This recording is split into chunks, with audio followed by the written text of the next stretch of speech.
Nos meus muitos anos de advocacia, eu já recebi pessoas interessadas em processar um médico, um dentista, com a alegação de que foi maltratado e por isso quer obter uma reparação. Uma reparação de dano moral, mas que tem cunho patrimonial. Os profissionais da área de saúde, principalmente médicos e dentistas, que lidam com um grande público, eles vêm sofrendo uma carga absurda de reclamações que visam reparação de danos que eles não causaram. É algo incrível o que vem ocorrendo ultimamente. Hoje nós vamos falar sobre erro médico e defesa técnica nos processos administrativos disciplinares. Além disso, falaremos brevemente sobre ação de responsabilidade civil.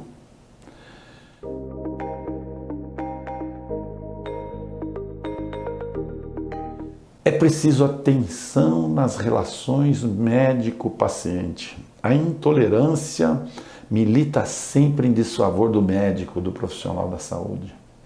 Antigamente, havia a figura do médico de família, que era uma figura de total confiança e por essa razão havia um vínculo de proteção desse próprio profissional, que ele somente seria processado em casos extremos, né? E podemos dizer que isso quase nunca ocorria, mesmo diante de algum erro. Mas hoje em dia, com a proliferação dos planos de saúde, com a implantação dos sistemas públicos de saúde, com a vida corrida das grandes metrópoles, a relação médico-paciente se despersonalizou totalmente. E o que vemos, e não é apenas nessa relação, mas de uma forma geral, é que as pessoas se comunicam cada vez menos e assim não estreitam laços de confiança.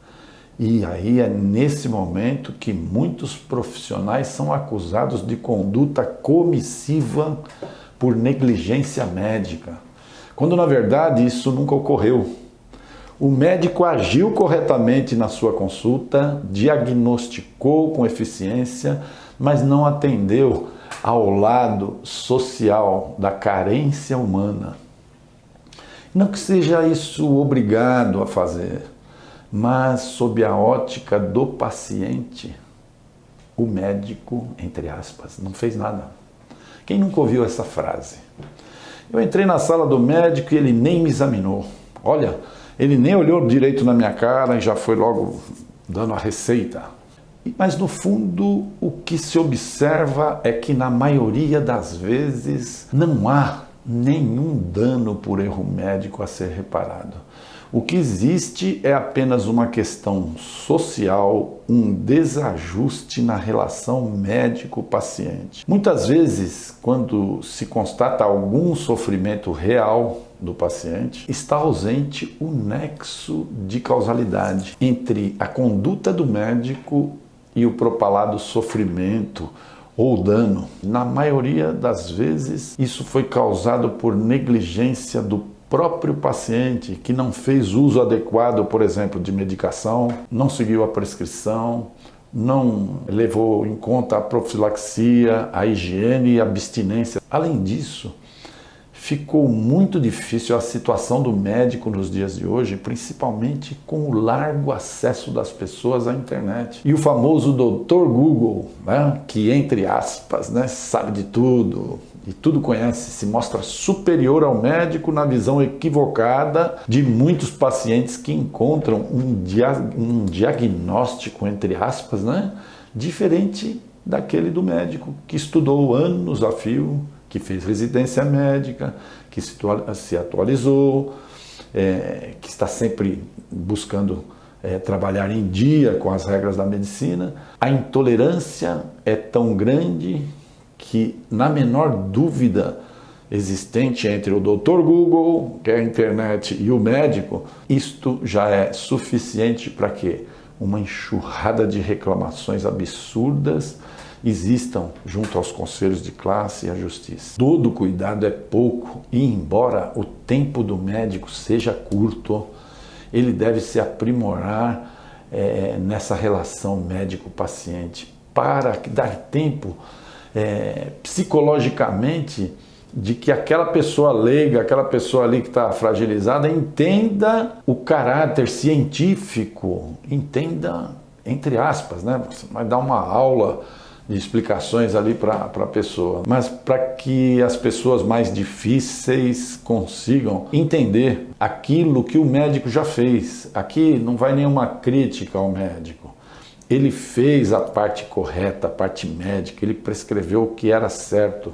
Mas isso tudo aqui que eu falei até agora, nós estamos falando no campo da boa-fé ainda, o que na maioria das vezes não acontece, nós vamos ver agora. No largo campo da má-fé, há um número enorme de pessoas que visam dinheiro, dinheiro fácil, e utilizam o poder judiciário numa espécie de aventura jurídica, patrocinada por profissionais de direito sem conhecimento técnico e até mesmo muito mal intencionados. E essas pessoas tentam, de uma forma descabida, receber indenização, almejando o quê? Um ganho fácil. Esses processos abarrotam o poder judiciário de questões quase sempre fadadas à improcedência, mas que por si só maculam o bom nome e muitas vezes a saúde física e mental do profissional, porque ele sofre com a ansiedade e a dúvida sobre uma possível condenação, notadamente os profissionais que trabalham de forma correta, que têm consciência. Agora vamos lá, vamos sair um pouco dessa área e vamos falar um pouco sobre os aspectos jurídicos do erro médico. A responsabilidade civil passou por crescente evolução e até as formas de responsabilização que conhecemos hoje, muita coisa modificou-se. Para que exista uma reparação, são necessários alguns requisitos indispensáveis, como uma conduta contrária a um dever jurídico, também conhecido como um ato ilícito, e exige que esse ato ilícito seja a causa de um dano. Isso nós chamamos de nexo causal entre a ação do médico e o dano causado, que haver essa relação. Já quanto à obrigação médica, ela é de meio e não de fim, com algumas poucas exceções, pois o médico se obriga a atuar com zelo, prudência e cuidado necessário para obter o resultado cura, mas não se obriga a obtê-lo. Como disse, há exceções, isso em algumas especialidades médicas, como obrigações de resultado, como é o caso, por exemplo, da cirurgia plástica embelezadora, onde haveria a promessa de melhora no aspecto estético embelezador. E quando isso não ocorre, discute-se então a possibilidade de ter havido um erro médico, já que o resultado era aquele esperado, ok? A discussão sobre obrigação médica ser de meio ou de resultado está ligada ao aspecto do ônus da prova, da obrigação de provar.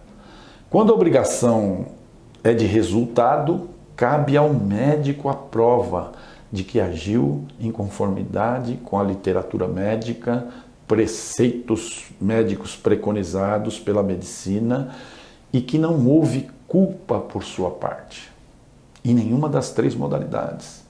Ele não agiu nem com negligência, nem com imprudência e nem com imperícia. Na defesa dos médicos e desses profissionais, dentistas, médicos, é difícil concordar com essa classificação de fim e não de meios para algumas especialidades médicas. Isso porque todo o exercício da medicina está lastreado, naturalmente, no organismo humano, que muitas vezes é imprevisível, muitas vezes incompreensível, sendo incoerente e injusto presumir a culpa de um profissional médico. É preciso ter muito cuidado, é preciso observar o ônus da prova e ter prova cabal de autoria, de materialidade. A experiência tem me mostrado que os processos disciplinares junto aos conselhos de classe, como CRM, CRO e outros, eles têm uma carga maior de conhecimento por parte dos integrantes das comissões, o que pode favorecer os inocentes e facilitar a punição dos culpados. Então,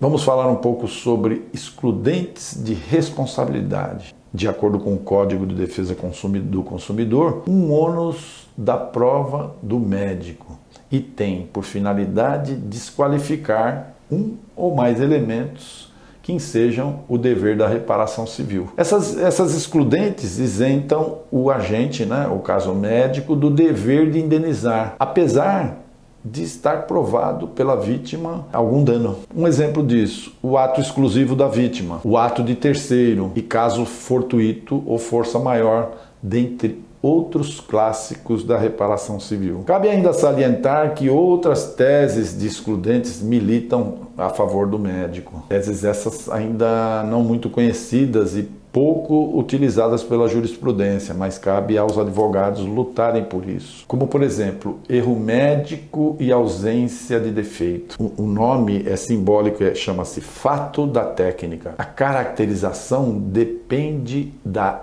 inevitabilidade do dano, mas não necessariamente sua imprevisibilidade. Ou seja, excluirá a responsabilidade do médico quando verificada que a técnica utilizada, embora predominantemente benéfica e aprovada pela comunidade científica e corretamente executada, ocasionou dano ao paciente. Ou seja, tudo foi feito corretamente, mesmo assim houve um dano excusável. Não se pune, não se deve punir.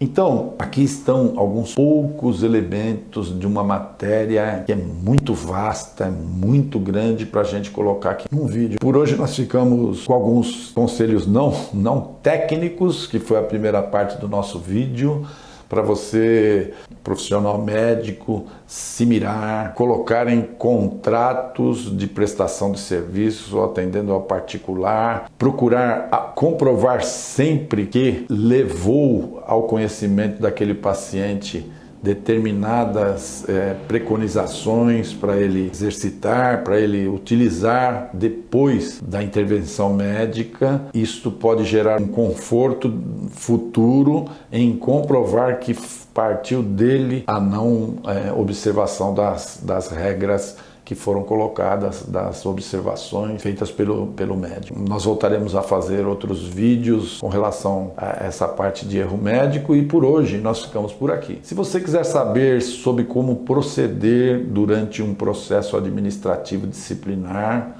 perante o teu conselho ou mesmo perante as procuradorias, no caso do médico que é funcionário público, ou tiver uma dúvida de relevância jurídica, deixe seu comentário, tá? Quem sabe a sua dúvida não seja alvo de um próximo vídeo nosso. Agora eu vou te pedir para colaborar comigo, dando um like nesse vídeo, compartilhando nas redes sociais, nos grupos de profissionais da saúde e se inscrevam no nosso canal, ok? Nós temos sempre matérias super interessantes nos vídeos que nós postamos semanalmente. Um grande abraço e fique em paz, muita força e energia e até uma outra oportunidade. Obrigado.